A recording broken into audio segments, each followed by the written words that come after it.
بسم اللہ الرحمن الرحیم۔ بادشاہ ہر دو عالم شاہ گلزار است، سرور اولاد آدم شاہ گلزار است، نور یزدان عرش کرسی لوح و قلم، سر احمد فخر عالم شاہ گلزار است۔ عزیز من، جتنے بھی ہمارے بھائی ہیں، بالخصوص خاص توجہ فرمائیں، دو باتیں ہیں جو سرکار عالم نواز خواجہ گلزار میاں حضور کی چوکھٹ سے اس غلام کو حاضر ہوئی ہیں۔ یہ ان کا کرم ہے اور ان کی عنایت ہے، ان کی جوتیوں کے خاک کے ذرات کا صدقہ ہے کہ اس غلام کو آپ نے اس لائق سمجھا اور تصوف اور سلوک کا راستہ عطا کیا، اور وہ رموز باطنی سے آگاہ کیا جو اللہ اور بندے کے درمیان راز الہی بن کر اترے ہیں۔ اللہ تعالیٰ قرآن کریم میں ارشاد فرماتا ہے، انا سری وانا سرہ، انسان کا راز میرا راز ہے۔ لیکن اب دیکھنا یہاں پر یہ ہے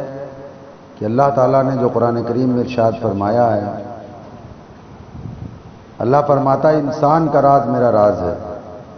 یہ جو لفظ انسان ہے، یہ کیا چیز ہے؟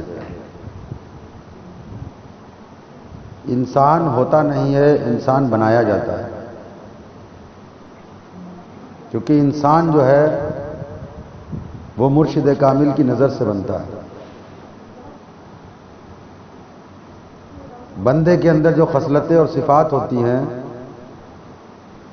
نفس امارہ کی، اس سے وہ مثل جانور کے ہے، اس کی ساری صفات جانور کی ہوتی ہیں۔ جب وہ مرشد کامل کی چوکھٹ پر آتا ہے اور ان کے در کی جب عیسائی کرتا ہے، ان کے در کی غلامی کرتا ہے، تو مرشد کامل اس کا تزکیہ نفس کرتے ہیں، اس کی خواہشات، اس کے نفس امارہ کی تمام صفات کو ختم کر کے اس کو نفس لوامہ تک لے جاتے ہیں، اور اس کے باطن کو پاک فرماتے ہیں، مجلہ کرتے ہیں۔ جو قلب کے اندر سیاہی ہوتی ہے، اس سیاہی کو صاف کرتے ہیں، تزکیہ نفس کرتے ہیں، تصفیہ قلب کرتے ہیں، اور رفتہ رفتہ اس کا نفس اور قلب پاک ہو جاتا ہے، وسوسات شیطانی اور نفسانی سے وہ محفوظ ہو جاتا ہے، اور اللہ کی بندگی کا اور اللہ کی عبادت کا جو حقیقت کا طریقہ ہے وہ مرشد کامل عطا فرماتے ہیں، جس میں زبان سے اور اعضاء سے کوئی کام نہیں ہوتا ہے،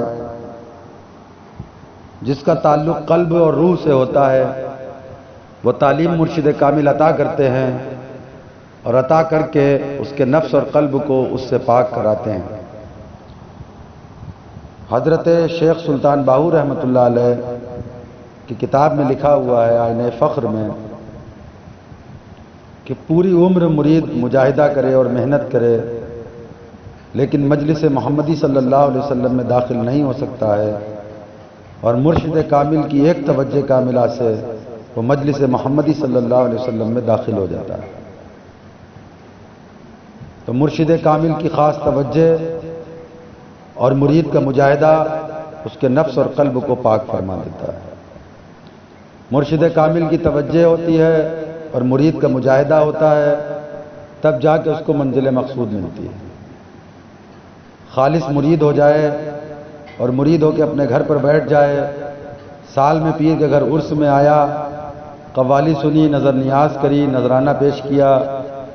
اپنے گھر چلا گیا، شجرہ لے لیا، اس کو مریدی نہیں کہتے ہیں، یہ رسمی مریدی ہے۔ حقیقی مریدی یہ ہے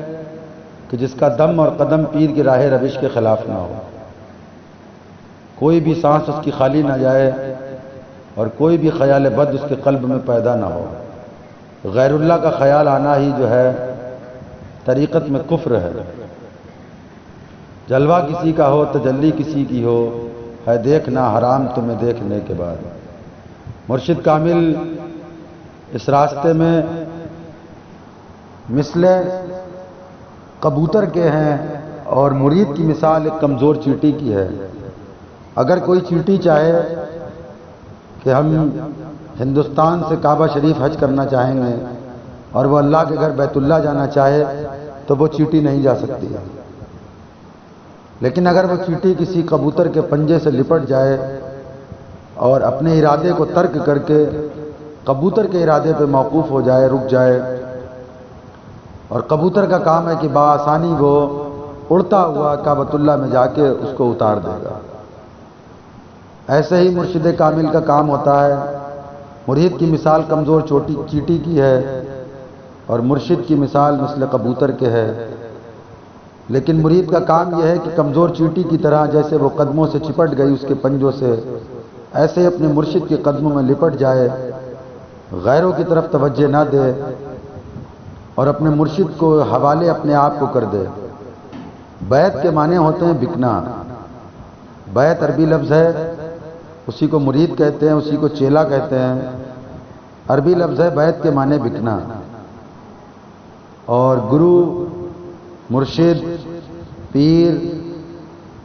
یہ مرشد کے معنی ہوتے ہیں،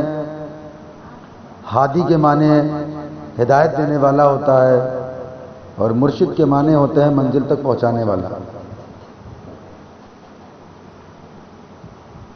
گرو کے معنی ہوتے ہیں اندھیرے سے روشنی میں لانے والا۔ تمہارے قلب کے اندر سیاہی ہوتی ہے اور قلب اور نفس ناپاک ہوتا ہے، اس کے اندر جو نور عطا کرتا ہے وہ مرشد کامل کی ذات ہوتی ہے۔ تو سب سے پہلا کام ہمارے لیے جو ہے اس کام پر توجہ دیں، انشاءاللہ تعالی ہر منزل آسان ہو جائے گی۔ مخصوص طریقے سے غور و فکر کریں کہ آخر مرشد کامل چاہتے کیا ہیں۔ مرشد کامل کی زندگی کا صرف ایک مقصد ہے کہ جو بھی ان سے جڑے اس کا قلب اور نفس پاک ہو جائے، اس کا باطن پاک ہو جائے، کیونکہ اللہ تعالیٰ قرآن کریم میں ارشاد فرماتا ہے کہ ہم نے تم میں ایک رسول بھیجا جو تم کو کتاب و حکمت کا علم سکھاتا ہے اور تم کو پاک کرتا ہے۔ یہاں پاکی سے مراد جو ہے باطن کی پاکی ہے۔ رسول اللہ صلی اللہ علیہ وسلم تمام کفار مکہ میں تشریف لائے اور آپ نے ان سیاہ قلبوں کو، خواہشات سے بھرے نفسوں کو آپ نے پاک فرمایا، اور جب پاک کر دیا تو وہ سب رضی اللہ تعالیٰ عنہ ہو گئے، یعنی جب وہ پاک ہو گئے تو اللہ ان سے راضی ہو گیا۔ قرآن کریم میں ارشاد ہے کہ جس نے اپنے کو پاک کیا وہ کامیاب ہوا۔ سلسلہ گلزاریہ اور خانقاہ گلزاریہ کا مقصد ہی صرف یہ ہے کہ جو بھی خانقاہ سے تعلق رکھتا ہے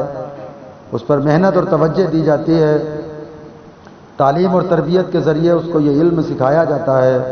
اور بتایا جاتا ہے کہ تم کو تزکیہ نفس اور تصفیہ قلب کرنا ہے، تم کو نفس اور قلوب کے پاک ہونے کے لیے ہی بیعت کیا گیا ہے۔ جب تک تمہارا نفس اور قلب پاک نہیں ہوگا تم اللہ کی معرفت حاصل نہیں کر سکتے۔ اللہ کی معرفت جب تک تم کو حاصل نہیں ہوگی تمہاری عبادت قبول نہیں ہوگی، کیونکہ عبادت جبھی قبول ہوتی ہے جب حضوری قلب حاصل ہو جاتی ہے، اور حضوری قلب جبھی حاصل ہوتی ہے جب ہمارا قلب اور نفس پاک ہو جاتا ہے، اور قلب اور نفس جبھی پاک ہوتا ہے جب ہمیں مرشد کامل ملتے ہیں، اور مرشد کامل ہمیں جبھی ملتے ہیں اور ان کی نظر جبھی اٹھتی ہے جب ہم ان کے سامنے باادب رہتے ہیں،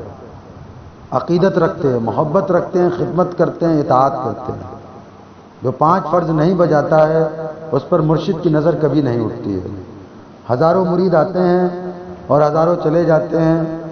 ہزاروں مرید مرادوں کے ہوتے ہیں اور ہزاروں میں ایک ایسا ہوتا ہے جو پیر کا مرید ہوتا ہے، جس کی نظر صرف پیر پر رہتی ہے، مولا اس کو سب کچھ نواز دیتا ہے، اور جس کی نظر کرامات پر، تعویذات پر، عملیات پر، جھاڑ پھونک پر رہتی ہے تو وہ وہیں تک ٹھہر کے رہ جاتا ہے۔ اپنی منزل کو بڑھائیں اور پیر سے سچی پکی محبت کریں، پیر کا ہر وقت خیال رکھیں، چلتے پھرتے، اٹھتے بیٹھتے، سوتے جاگتے جس کے ہاتھ میں ہاتھ دیا ہے اس کو اپنے سامنے دیکھیں، اس کا تصور کریں، کیونکہ بیعت کے معنی بکنا ہے، جب ہم بک گئے ہیں تو ہمارے وجود میں ہمارا رہا کیا؟ اب خیال بھی اسی کا آئے گا، سوچ بھی اسی کی پیدا ہوگی، نام بھی اسی کا ہوگا، جو کچھ طریقہ وہ بتائے گا اسی طریقے پر عمل کرنا ہے۔ انشاءاللہ تعالی رفتہ رفتہ آپ لوگ اس منزل پر پیکر ہوتے رہیں۔ سب سے پہلے ہم نے اس دن بتایا تھا کہ اس تمام قرینوں میں قرینہ ایک ادب ہے، لا ادبا لہ الایمانہ، جس کا ادب نہیں اس کو ایمان نہیں، بے ادب ایمان سے خارج ہو جاتا ہے۔ تو سب سے پہلے تو ادب کا طریقہ اپنے مرشد کا سیکھیں، پھر دھیرے دھیرے محبت کو اپنے پیدا کریں، اپنی محبت بڑھائیں، پیر پر عقیدہ اور یقین اور بھروسہ بڑھائیں، اور پیر کی خدمت میں ہر وقت رہنے کی کوشش کریں، پیر ظاہر میں ہو یا باطن میں ہو، ہر طرح سے اس کی خدمت کو انجام دیں اور اس کے حکم کو بجائیں، اس کی اطاعت کریں۔ انشاءاللہ یہ 5 فرض آپ بجاتے رہیں گے تو مولا دھیرے دھیرے توجہ کاملہ فرمائے گا، آپ کا نفس بھی پاک ہو جائے گا اور قلب بھی پاک ہو جائے گی، قلب بھی ذاکر ہو جائے گا اور روح بھی ذاکر ہو جائے گی۔ اس کے بعد میں پھر نفس اور قلب، روح کے بعد میں سر اور خفی اور اخفا، اس کا بھی عبور حاصل ہوگا اور وہاں کے نور کی تجلیات بھی آپ کو دیکھنے کو ملے گی، اور اسی دنیا کے اندر رہ کے بارگاہ الہی میں پہنچ کر مقام محمودہ میں نبی کریم صلی اللہ علیہ وسلم کا دیدار کرے گا۔ اس کے